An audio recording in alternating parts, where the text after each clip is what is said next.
Medieval Europe was full of knights. They fought for glory, they fought for gold, and sometimes they fought simply because someone insulted them. Most of those knights were forgotten, but one man became a legend. His name was William Marshal. He served 4 kings. He fought for decades. He survived battles, tournaments, betrayals and royal drama. Basically, if medieval England had a problem, William Marshal was probably somewhere nearby with a sword. But William was not born a hero. He was not a prince. He was not rich. And he was definitely not safe. As a child, William was taken hostage, which in the Middle Ages was not exactly a fun childhood activity. William's father had made a promise to the king. Then he broke it. The king was furious. So he sent a message: "Obey me, or the boy dies." Not exactly the kind of message you want about your child. The king expected fear. He expected panic. He expected William's father to beg. Instead, his father answered, "I still have enough hammers and anvils to make more sons." Cold? Yes. Terrible parenting? Also yes. But somehow William survived, and that terrified boy would one day become the greatest knight in Europe.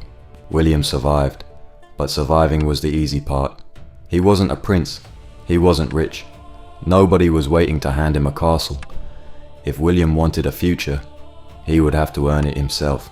So William did what many young nobles did. He trained every day, sword fighting, horse riding, combat drills, again and again and again. Because medieval job interviews were a little different. Years of training finally paid off. William became a knight. For most men, that would have been the beginning of a comfortable life.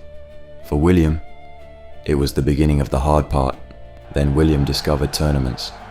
And these were not the safe sporting events we know today. This was medieval Europe. People got injured, bones were broken, sometimes people died, which somehow made the tournaments even more popular. And William was good, very good. Then he became better, then he became famous. Before long, knights across Europe knew his name, and this was only the beginning, because William Marshal was about to become something far more dangerous than a knight, a legend. William quickly discovered something important. Winning tournaments was fun, but capturing knights was profitable. A captured knight could be released for money, sometimes a lot of money, and William became very good at collecting both victories and payments. Year after year, William won, again and again and again. Money started pouring in. The poor hostage boy was becoming one of the richest knights in Europe. Not bad for someone who almost got executed as a child. Soon, people at court noticed him, even the royal family.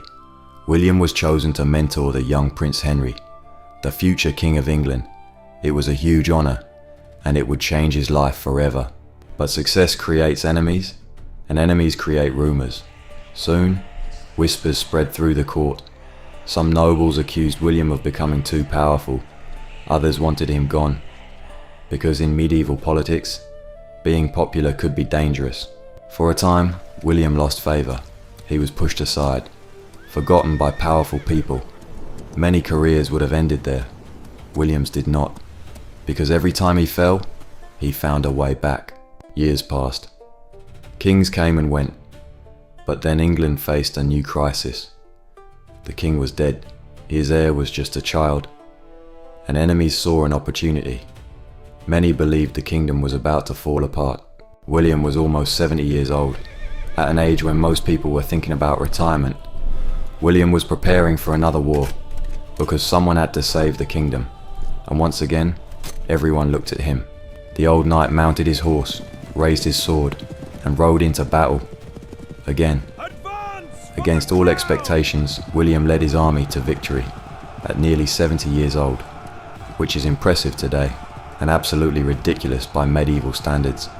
England survived, the crown survived, the young king survived, and much of the credit belonged to one man, the same hostage boy who almost lost everything.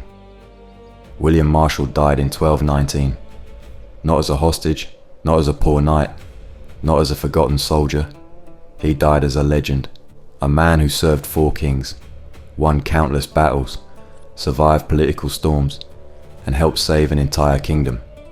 800 years later, historians still call him the greatest knight who ever lived. And this is only one of many incredible stories hidden in history. Subscribe to History Wheel for more true stories from the past.